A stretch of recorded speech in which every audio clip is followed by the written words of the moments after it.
Once my son is gone, you'll be going back to your parents' place, right? We'll live in this house then. My dear husband had suddenly passed away. Right after the funeral, while I was engulfed in sorrow, my husband's parents came to see me. Even though it's not much, this house is filled with memories of living with my husband. Why do I have to leave? But mother-in-law, without a moment's pause to let me wipe my eyes, bluntly said that. My name is Susan. I'm an administrative worker at a real estate agency. My meeting with my dear husband, David, was facilitated by the real estate agency where I work. David was the brother of my male colleague, Michael, and they were very close. Since their workplaces were near, David often visited. As I worked in the same administrative role, I grew close to Michael, who would later become my brother-in-law. This connection led to Michael introducing me to David. Gradually, David and Michael started inviting me for lunch, and we began spending more time together. I thought of David as a cheerful, nice guy with whom I shared a lot in common, but I hadn't seen him in a romantic light. I assumed he felt the same, until one day when everything changed.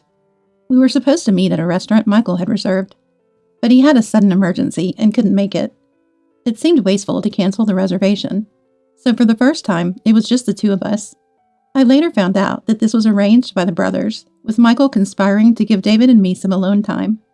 The food was delicious, and our conversation flowed. We quickly became close, discussing our backgrounds and values. The more I learned about David's inner self, the more I was drawn to his warm smile. This day marked a turning point in our relationship. It didn't take long for us to get married. I have Michael to thank for making this happen. In that sense, and in future events, I can't thank Michael enough. Then came the day of the family meeting with my in-laws. Feeling anxious, I was met by my in-laws with great warmth and kindness. Their caring and considerate conversation eased my nerves. I'm so glad you could come. We've been looking forward to meeting you, Susan. I've cooked a lot, hoping today would be a special day. Mother-in-law Emily said, taking great care of me. My in-laws, like their eldest son David, were independent and very approachable. I was relieved and grateful for the enjoyable time at my in-laws. Our interactions continued, and they always supported our happiness, never imposing their views on marriage or children. Eventually, the topic of living together at the in-laws came up, but we had plans to build our own home. In fact, my grandfather left a house for me. My in-laws listened intently and nodded. My grandfather cherished me as his only granddaughter, and he left me a beautifully renovated house and land. He seemed to wait for the inheritance process to complete before passing away. The property was nearby and had increased in value due to redevelopment. But as someone experienced in real estate, I knew it was more beneficial to sell it to fund our dream home. Grateful for my grandfather's love, we were already considering selling it, as he had said the house was mine to live in or sell. After marriage, we moved there. However, it was far from work, and despite its good location, it wasn't practical to continue living there. As we planned to sell it, a significant change came into our lives. David, working in sales, was ordered to transfer. His company had branches nationwide, and he was the only suitable candidate. It was an official order, and he couldn't refuse. I'll come home every long weekend, and my parents are planning to visit. Could you take them out? It's okay if you don't overexert yourself. Father-in-law Brian and Emily are very nice. I don't mind going out with them, but it looks like we'll have to postpone selling the house. With my job to consider, David's assignment to work alone was decided. It was sudden, but I had to endure the loneliness and worry waiting for the day we could live together again. As David said, on the days off, my in-laws, especially Emily, would frequently come to visit. Emily, who had endured loneliness many times while raising young children when Brian was away on business trips, shared her experiences with me. You can still create family memories even without children. How about going out with me? Shopping might cheer you up. Let's go, Susan. Thanks to Emily, I didn't feel lonely. My weekends were even busier. However, I started to notice something troubling. Almost every day off, Emily would insist on going out. It was nice, but after a month, Emily's invitations became more forceful, regardless of my fatigue or household chores. I was hoping to rest this week. When I said that, Emily frowned as if I was being selfish. But it's fun to go out together, isn't it? Or do you dislike going out with me? No, it's not that. But you've been taking me out every week. Don't you need a break, Emily? Emily looked sad. Even as I tried to clear up the misunderstanding, Emily wouldn't listen. I agreed reluctantly, and Emily smiled, acting as if she never insisted. My suspicions about Emily's behavior grew. The places she insisted on going were increasingly expensive. shopping at brand stores and eating at upscale restaurants, and the bills fell on me. Emily often left the store first, leaving me no choice but to pay. There was never a thank you or a promise to pay me back later. Sure, I have a house and a good salary, so savings weren't an issue. But David and I had always been frugal, so Emily's extravagance felt odd. Even when both in-laws were there, it was the same. In fact, with Brian, my financial burden only increased. I knew I had to address it, but it was hard to discuss with David. David had said, "I'll definitely come home on the long weekends." But his new office was busy, and he rarely managed to return. "Mom says you've been going out every week. Are you managing okay? Doesn't seem like there's anything to worry about." David's video call showed his tired eyes and thinner cheeks. His work fatigue was evident. Feeling guilty about bringing up the issue with Emily, I ended up being overly optimistic. "Emily's been really good to me. Take care of yourself, David. I'm fine, don't worry." While I downplayed it to David, I couldn't refuse to pay for outings with my in-laws. Their behavior escalated until one day when I said, "I can't go out today." Emily said something unexpected. "Then, can you lend me some money?" "Pay? For you?"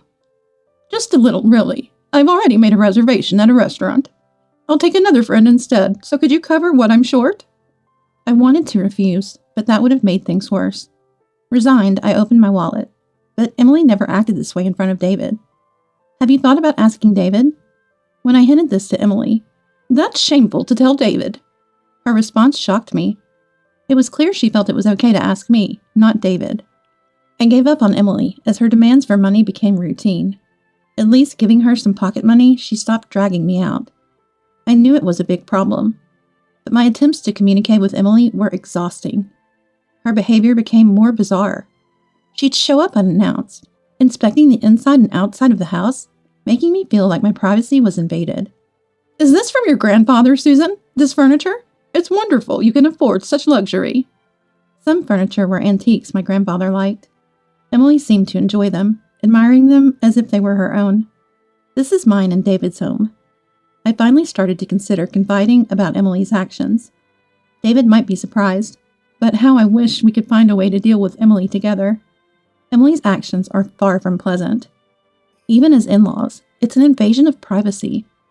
However, around the same time, the duration of David's assignment was determined. Just a little longer to bear it, and when David returns, the in-laws asking for money would likely end. A glimmer of hope sprouted in my heart. David was working hard every day, so I just needed to be patient a little longer. But as I eagerly awaited David's return, things took an unexpected turn. "What? David collapsed? And he's in the hospital?" I was stunned. The call came from a colleague at his new location, and I hurried to the hospital. Perhaps due to overwork, David suddenly suffered a heart attack. Though rushed to the hospital by ambulance, it was too late. My kind, healthy David passed away from an unforeseen attack. I couldn't grasp the reality as I faced his funeral. I don't remember much, overwhelmed by grief. Michael rushed over, taking care of most things. "I'm sorry, Michael. Even though you lost David too, you're helping so much." "It's David's funeral. Of course I should help. How about the land? Is the house ready?" We talked while cleaning up after the funeral. I nodded and said, "Everything's perfect." Then a few days after David's funeral, my in-laws came to the house. But it was clear they weren't there to console me. "It's a shame about David, but we're here for you, don't worry." Emily's face had a strangely unpleasant smile. To my astonishment, she had arranged a truck, packed to the brim with furniture and belongings from her house. I was too shocked and confused to speak. This looked like a move. Emily and her husband were planning to move in without discussing it with me? Why were they doing this? But the answer was clear. "Are you after my land?" I voiced my concern amidst the confusion. Emily showed a cold smile. "The land value has soared. We've been eyeing this house for a long time. In fact, Susan, it's thanks to this inheritance you married David. We allowed the marriage because you inherited it." I was overwhelmed with despair, lost for words. "Emily, you mean you're moving in with me?" "Excuse me? What nonsense are you talking about?" I asked in confusion, and Emily got angry. David's death was unexpected, but even if it hadn't happened, Emily intended to take this house. My in-laws were trying to replace me as the landowner. They assumed I'd leave the house because David was gone. "Now that David is gone, you'll go back to your parents, right?" It'd be sad to leave this house empty, so we'll live here. That's why I'm telling you not to worry." Emily's smile twisted in distortion. While feeling fear, I pointed out Emily's mistake. "But the house is already sold." I restrained my laughter at Emily's misunderstanding, but couldn't hide my unpleasant smile. Emily, in turn, "Huh?" froze. Just then, a different moving company's truck arrived. "Sorry, we're here to deliver to this house." A burly mover came down, speaking to us due to the confusion of another truck being present. Emily's movers also came down. Realizing something was amiss due to the arrival of the other truck, they looked bewildered. Both in-laws were flustered and incoherent. Arguing with everyone wouldn't resolve anything. Seeing my in-laws in panic, I began to regain my composure.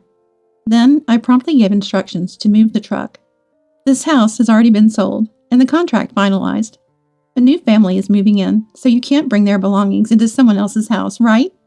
As the movers were astonished, a luxurious car pulled up. Out came a wealthy-looking couple and their children. In fact, the land was no longer mine. They were the new owners.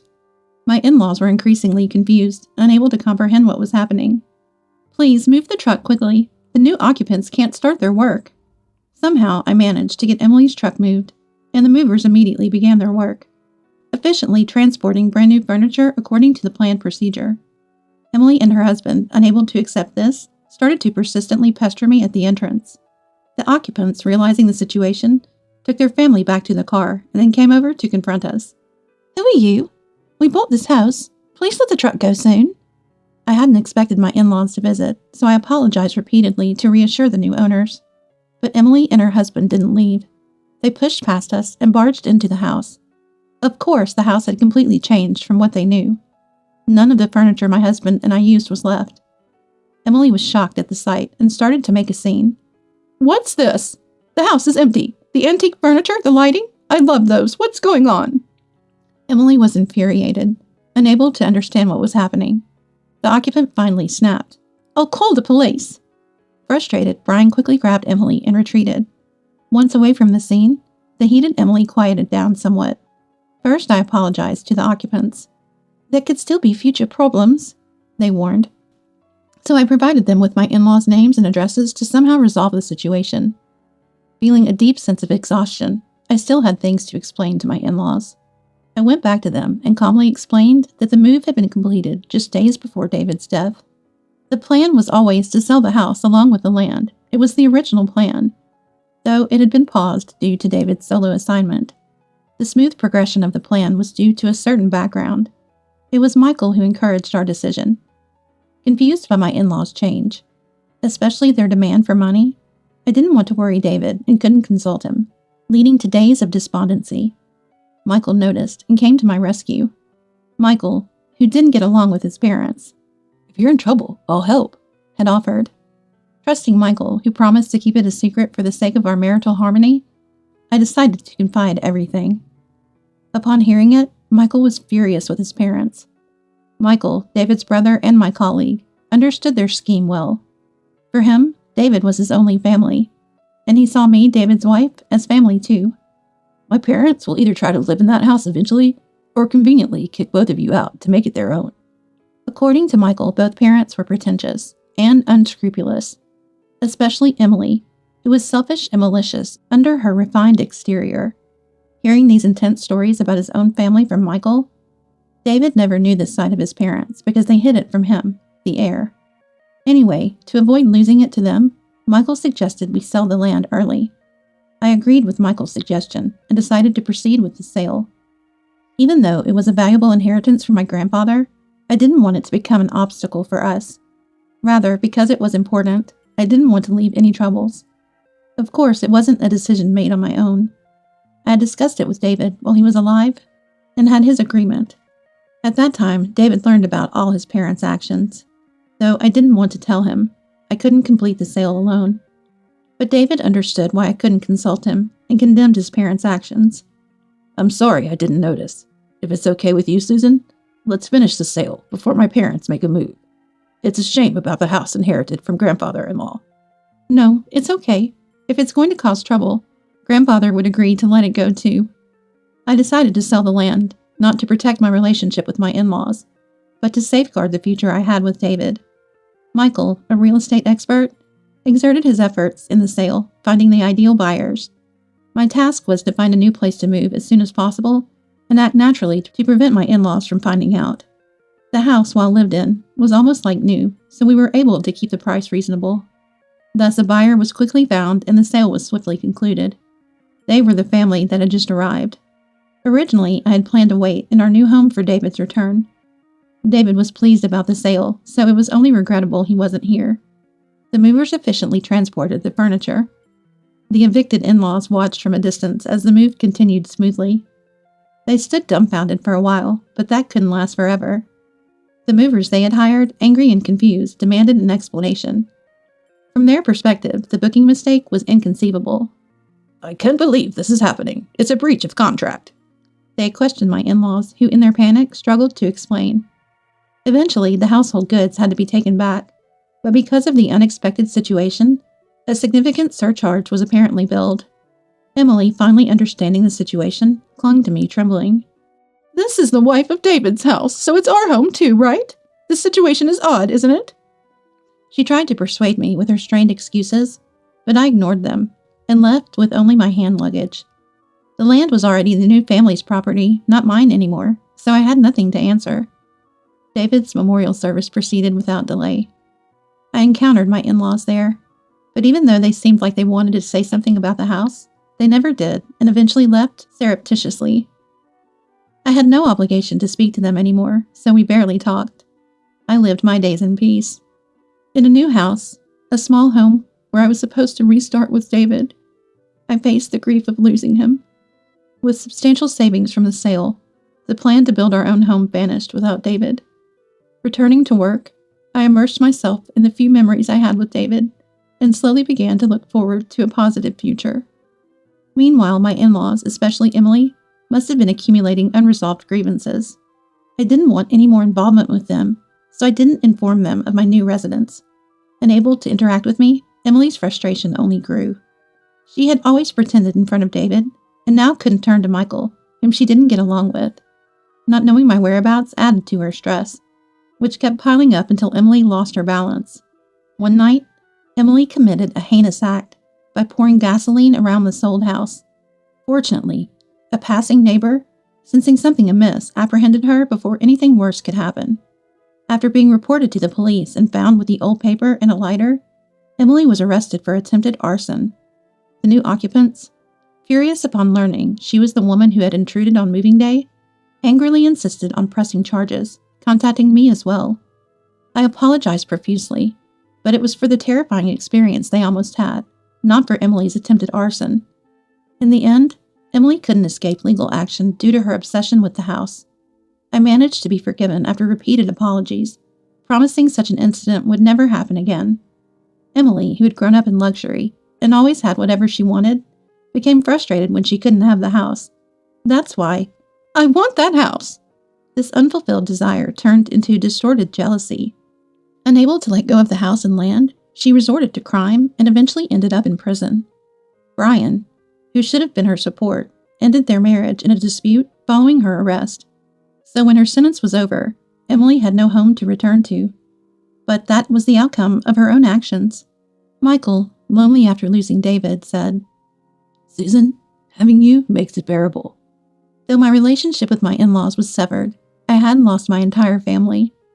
For David, who I believed was watching over me from heaven, I resolved to live peacefully.